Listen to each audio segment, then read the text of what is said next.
A very good day to you. I'm Hank Gross, MidHudsonNews.com. It's Wednesday, April 19th. The news today brought to you by the Galleria at Crystal Run. Community college enrollment has been down across the nation, SUNY Chancellor John King Jr. said yesterday. King toured SUNY Orange and SUNY Rockland, noting workforce development programs are doing well in terms of student numbers. There's really been a national phenomenon of declining enrollment in community colleges. At the same time, there are individual programs where there's tremendous demand. Nursing is one good example.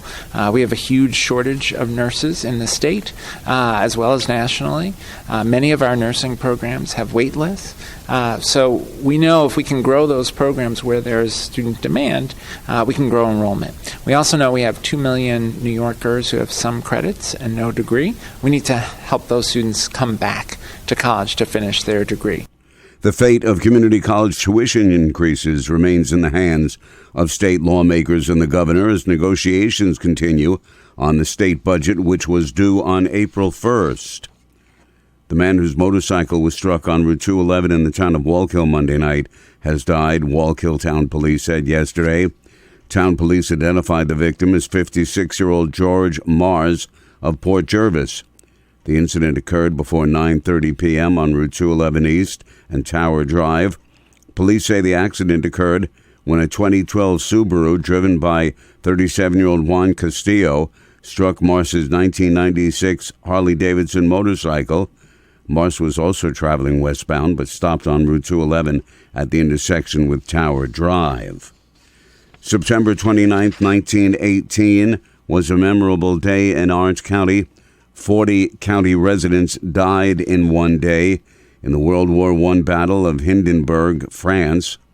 Each year on that day, the men are remembered with the reading of their names at the county cemetery in Goshen. Going forward, the county will memorialize those brave men at the cemetery, says Cemetery Superintendent Dave Andershak. After being approached by Harry Poor and worked with a few different design teams on a memorial, figuring that instead of reading these 40 important names off a piece of paper once a year, we are now going to memorialize them within the Orange County Veterans Cemetery with the veterans who are permanently interred there. So we are in the process of designing a large granite and bronze structure that will have a brief history of this battle of the Hindenburg Line. The $50,000 grant for the project comes from the Local Assistance and Tribal Consistency Fund from the U.S. Department of the Treasury. More news right after this. Find over 100 retailers allowing you to spend hours shopping safely at the Galleria at Crystal Run. Enjoy the big brands and the diverse selection of family-owned stores all in one location. The Galleria at Crystal Run offers dining options for everyone with Fuji 110 Grill, Allen's Mediterranean Grill, and Peru Cuisine. Discover the Mid-Hudson Valley's premier shopping, dining, and entertainment destination, the Galleria at Crystal Run. For more information, follow us on Instagram, Facebook, or visit GalleriaCrystalRun.com.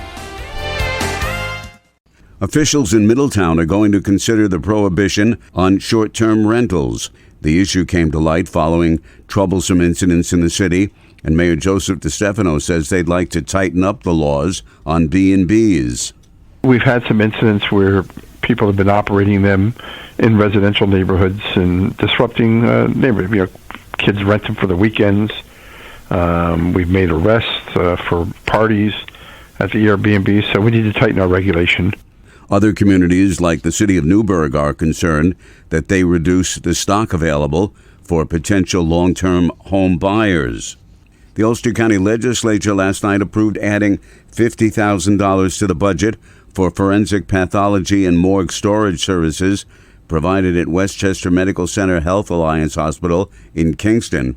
Republican Minority Leader Ken Ronk says services declined as pathologists retired, and it may be time to explore other options. Do we contract with Dutchess County? Yes, it was a lot more expensive back when we looked at it. It's probably still more expensive today. But, I don't know that you put a price on a family's grief, and making sure that these services happen in a timely manner can also help our law enforcement partners and our district attorney partners and others solve crimes. The measure to increase the cost of the services was approved by an overwhelming majority of lawmakers. State Senator James Skoufis has introduced two bills aimed at tamping down reckless driving. One piece of legislation would prevent future relicensing of drivers who've been convicted twice of driving while intoxicated where personal injury has occurred. The second bill would require the Department of Motor Vehicles to issue non-driver's IDs for those who have had their licenses suspended either for DWI-related infractions or otherwise.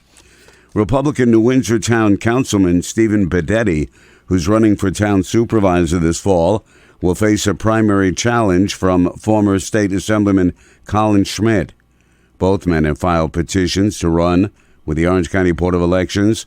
Schmidt is also running on the conservative line in the November ballot. No Democrat has filed to run for the town's top job. Incumbent Supervisor George Myers is retiring at the end of the year. Schmidt was recently hired by the town of Clarkstown as its full-time budget director. I'm Hank Gross, MidHudsonNews.com. The news today brought to you by the Galleria at Crystal Run.